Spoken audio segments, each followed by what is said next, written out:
Face.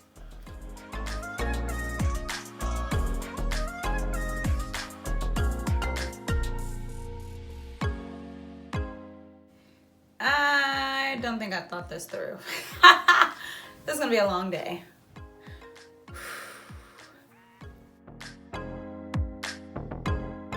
Hair has officially been stretched. Y'all, already not looking forward to this, but I can't wait for it to be over. So yeah. So I'm going to work in 4 equal sections. In the back, I'm going to stagger my parts as I go, and in the front I won't stagger them as much. So once I get to like the crown area, they won't be staggered anymore. So that's just the method I plan on using. If that goes away as I need it to, or if it goes as planned, we will see, but that's the plan. Okay.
This is gonna be a day.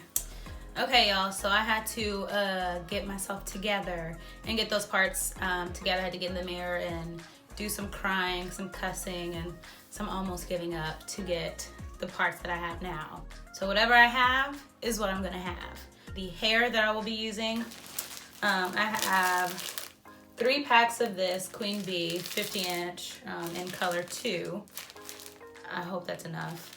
And then I also have this one giant pack of Glance Formation in 1B. Because I want my hair to be dynamic, slightly dynamic. Not as dynamic as I had it whenever I did my box braids with the honey brown and the natural color. Just 2 slightly different colors. So whenever I flip my hair or whatever, it's just a little more dynamic than it being all 1B or all 2. So again, these, it says it comes with 3 packs of hair. I'm sure it's not as full as a normal pack of hair, but it comes with these. And then I have 3 packs of the Queen Bee. This is in length 30 inches, which is funny because this seems longer to me than the 50-inch Queen Bee. So we'll see. Either way, it's gonna get used. Hopefully this is all I need. I'm aiming for small to medium twist. What I get, again, we'll see, but that's what I'm aiming for. What I will be using to help me form my twist is Shine and Jam Magic Fingers for Braiders by Stacia Harris. So this is what I'll be using to start my twist and to maintain them as I go down to make sure everything stays intact. And again, I will more than likely not show you how to do the back because I don't even know how I'm gonna do the back. But by the time I get to the front, I'll have a good rhythm and I'll show you what I'm working with. See you in about 20 hours. Hopefully not. Actually, y'all, I changed my mind. So I'm gonna do the back section as just one large section because as I started parting, it made me realize that I wanna make sure that my parts are as even going across, all the way across, and not just in sections because I want my braids, I keep calling them braids, I want my twist to fall naturally, and I don't want it one section to fall one way and the other section to fall a different way. So I'm just gonna do the back section as one so I can just split all the way across or part all the way across and make sure that my twists are falling the way that I want them to. Just a minor update, minor tweak.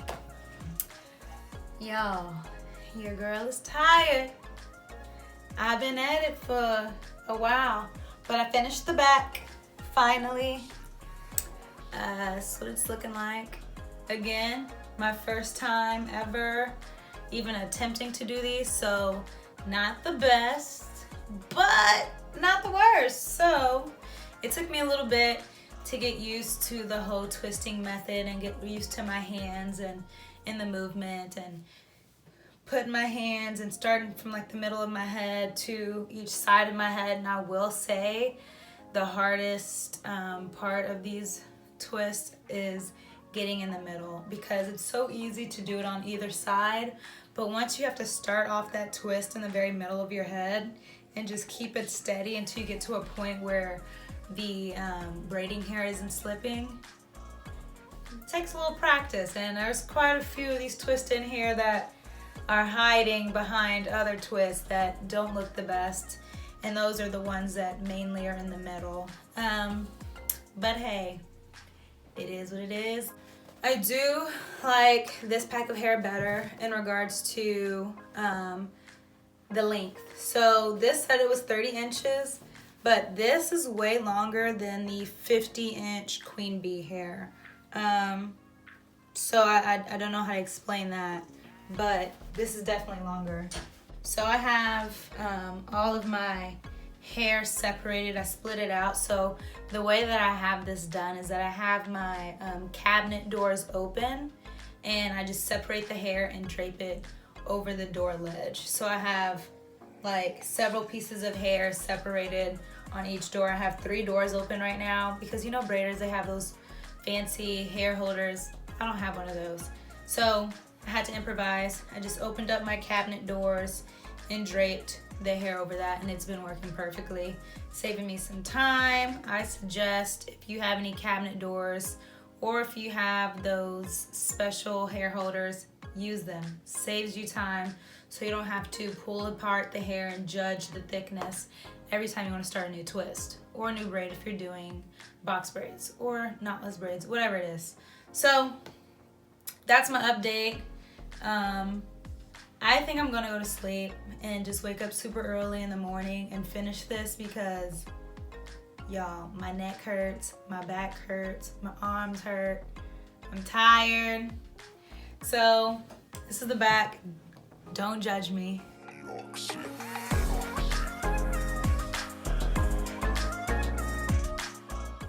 So yeah, hasta mañana.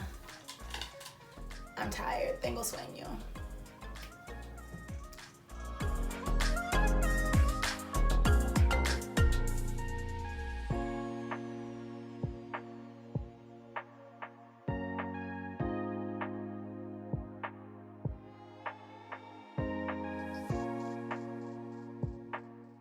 I'm pulling out any of my baby hairs just to make sure that I don't snatch them off. Again, splitting it.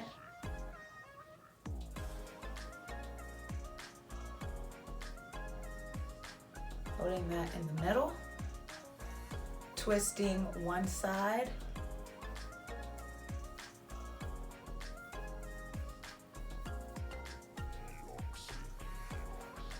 and then I'm going to twist the twisted side over the untwisted side while holding that hair still in the middle. And now, as I'm still holding the hair in the middle towards my scalp, twist the untwisted side and begin the twist.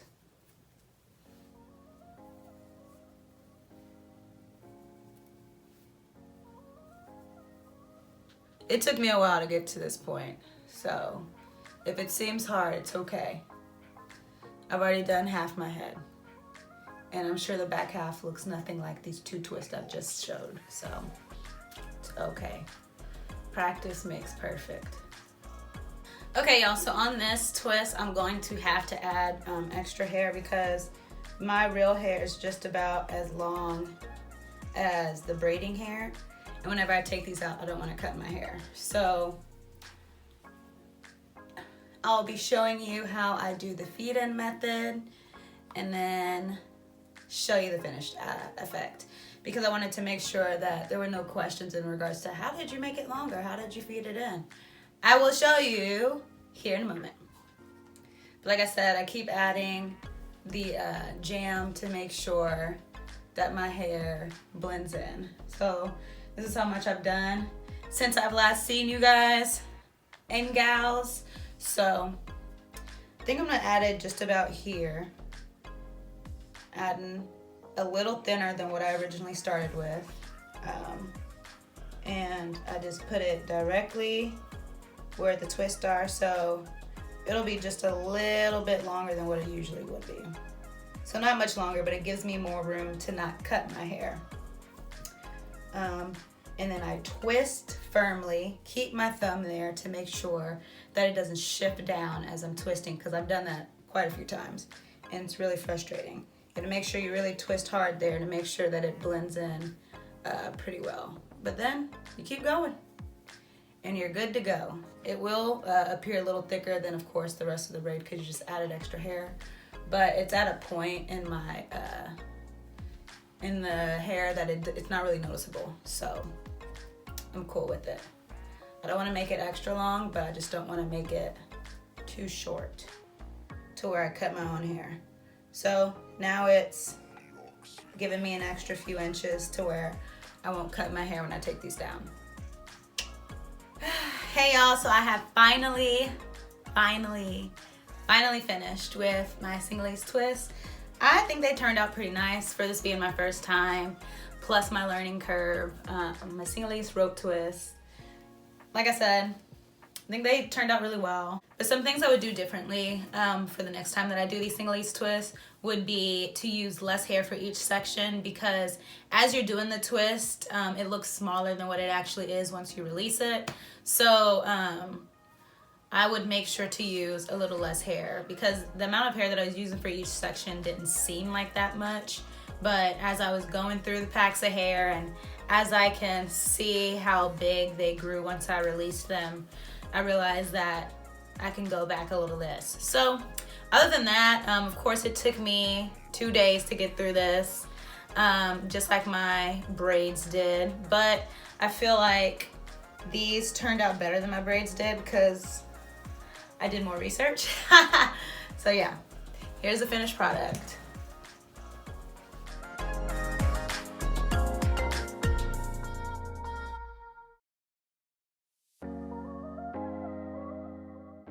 This is what I got. Let's see how long these can last. I got them parted pretty well, surprisingly. So I can do a side part, a deep side part. I can go to a middle part. I can do just about anything with these. So I'm proud of myself. I did it. I told myself I would.